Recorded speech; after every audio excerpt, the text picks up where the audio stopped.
होळीचे छोटे-छोटे रील्स बघितल्यानंतर मला खूप जणांनी विचारलं, की तुम्ही एवढं सगळं कसं काय सेलिब्रेट करू शकता? तर हे सगळं म्युच्युअल अंडरस्टँडिंगनी होतं खरं तर.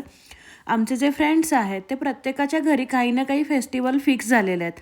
जसं आपल्याकडे गणपतीला येतात किंवा अजून 1-2 गोष्टी असतात, बोरन्हाण होतं. तसं कुणाकडे दिवाळी पार्टी असते, कुणाच्या घरी होळी असते, कुणाच्या घरी क्रिसमस असतं. तर हे सगळं म्युच्युअल अंडरस्टँडिंगनी झालेलं आहे, की ओके माझ्याकडे हा सेटअप आहे, आपण दरवर्षी इथेच करूया. प्लस जेवण म्हणजे आम्ही सगळेजण पॉटलक करतो. मी आणलं होतं मिक्स व्हेज म्हणजेच आपलं व्हेज कोल्हापुरी बनवून. प्रत्येकाने काही ना काही बनवलं होतं. हे आहेत होस्ट आणि त्याच्यामुळे त्यांच्याकडे भरपूर काही पदार्थ होते. बाकीच्यांनी सगळ्यांनी छोटे-छोटे असे खूप छान-छान पदार्थ बनवून आणले आणि रितिकानी खूप सुंदर घर म्हणजे असं सजावट केलं होतं.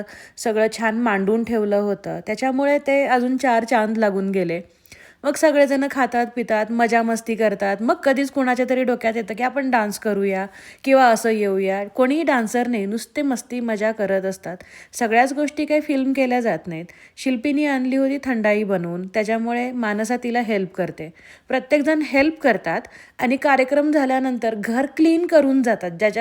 ज्यामुळे ना ज्याच्या घरी होस्ट झालेला आहे कार्यक्रम, त्याला अजिबात ताप पडत नाही.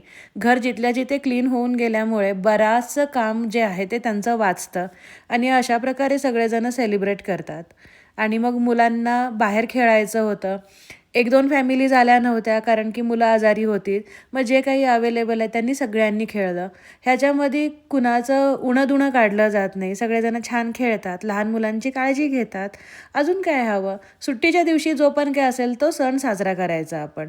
त्यासाठी काय सणाच्याच दिवशी भेटायला हवं असं काही नाही.